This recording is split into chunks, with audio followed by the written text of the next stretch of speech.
Tamara Samsonova was a bad granny. A very, very bad granny. A real Baba Yaga, in fact. A Baba Yaga in Slavic folklore is a grotesque, cannibalistic, supernatural old woman that lives in a bird-legged spinning hut with her sisters. Who'd have thunk it? Our old dear earned this title, and I will explain why now. Let's rummage around in the pantry of Granny Samsonova. I said pantry, perverts. Firstly, I'm going to apologise for my pronunciation of pretty much everything in this episode. Here we go. Tamara Mitrofanova was born February 5th, 1947, in Uzur, in what was the Soviet Union, now Russia. She went to the Moscow State Linguistics University, where she graduated. She then up sticks and moved to St. Petersburg, which is about 4,500 kilometres away from where she began.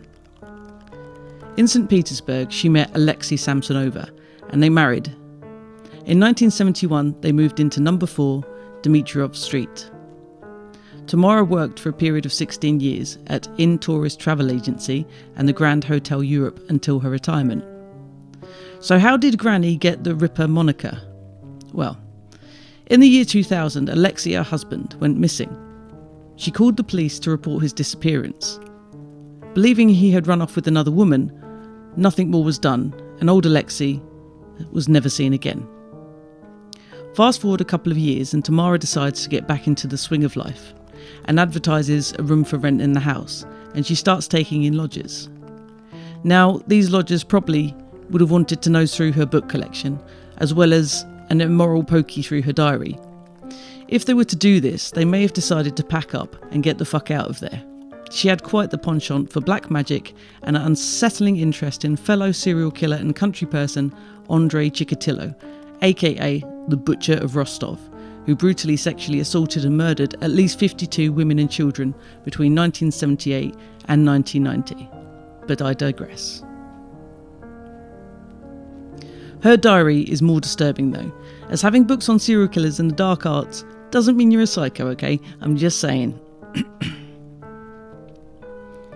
Her diary, as well as noting day-to-day comings and goings and aches and pains, etc., also detailed her dispatching several lodgers and cutting them up into teeny tiny pieces, shoving those pieces in bin bags and then distributing them randomly around the neighbourhood. I mean, I guess everyone should have a hobby, but my nan did knitting and made very alcoholic trifles. Well, let's jump to the year 2015. Tamara moves into 79-year-old Valentina Ulanov's apartment as Samsonova's was being renovated. The pair became good friends until they fell out over Tamara not wanting to move out. The tipping point was an argument over the washing up. I mean, I totally get it. This gets her murder gland twitching, and she travels to Pushkin to persuade the pharmacist to sell her schizophrenic medication, Fenazepam. She then goes back to St. Petersburg and buys Valentina's favourite dish, Olivier salad. Lazy bitch, didn't even make it herself. Jesus. I think we know where this is going. Samsonova finds Valentina's body on the night of July 23rd. So she calls an ambulance and buries her dear friend. Nope, she gets 2 knives and cuts her up and boils her head and liver in a pan, obviously.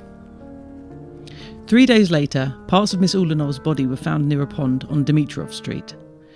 The police went to Ulanov's apartment and were greeted by Samsonova. They found traces of blood and a torn shower curtain. Tamara Samsonova was arrested and confessed to everything. She is believed to be responsible for at least 14 murders and may have indulged in cannibalism, but that hasn't actually been confirmed. It is thought that she was responsible for her husband's disappearance, but no evidence has come up to support that, so far at least. However, other parts of people were discovered in the area which fitted her MO, one of which was a male lodger of Samsonova's. While awaiting sentencing even, she was seen blowing kisses to the journalist and generally coming off as batshit crazy. The police got her to reenact her murder of Ulanov with a weird-looking orange mannequin, which you can see online. It's very weird.